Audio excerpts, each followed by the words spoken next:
If you have paid attention to pop culture at all between 2008 and 2013, you may have heard of the AMC drama entitled Breaking Bad.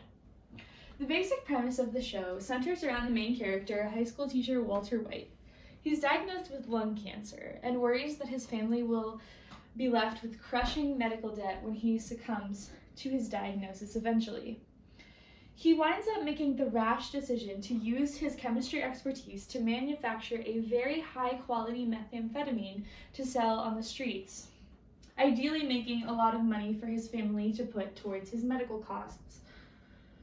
Part of the social commentary of Breaking Bad is that this plot outlines the clear disadvantages of the American healthcare system.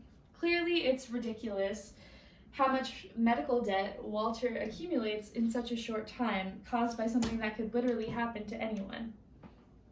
The show's obvious point is that no working class family should have to go bankrupt if one member of their family gets cancer.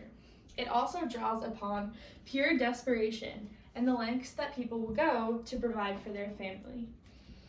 In the show, Walter stated that his goal is to make $737,000, the amount of debt he estimated that his family would be in at the end of his treatment. According to healthcosthelper.com, chemotherapy for lung cancer treatment can run anywhere from $10,000 to $200,000 alone, and that is just the chemotherapy, not counting all of the other treatments and medical costs that are involved in cancer care, which quickly add up. Walter makes this decision to sell this meth because of the confidence he has in his chemistry expertise to make an absolutely superior product, as they call it on the show. He weighs his options and decides that his abilities are such that his meth would be so good, it would be lucrative enough to be worth the risks of getting into this business, which obviously there are many. He also made the decision to keep this from his wife, who of course would not approve. Another element added into the show is that his brother-in-law, with whom the family is very close, is a DEA agent, which all factored into Walter's decision-making. Much of this happens early on in the show.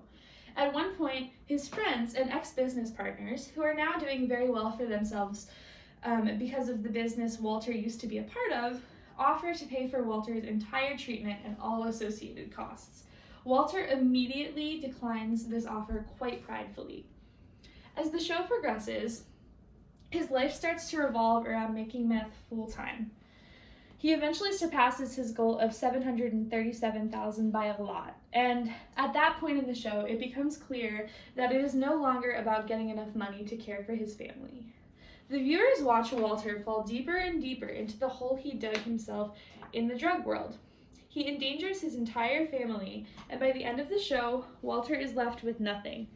Viewers are reminded of his friend's offer to pay for his treatment, and it's clear that Walter's pride took everything from him. It couldn't be more clear that his horrible decision to do this cost him his life. A quick look at the statistics show huge red flags about Walter's decision-making. In 2018, there were 1,654,300 arrests for drug law violations in the U.S. There are 450,000 people currently incarcerated for drug law offenses as of 2016. Almost 68,000 people died of accidental drug overdoses in 2018 as well. When your brother-in-law is a DEA agent, everything about this is amplified times 100. Any way you cut it, Walter's wildly poor and desperate decision exemplifies everything wrong with being overly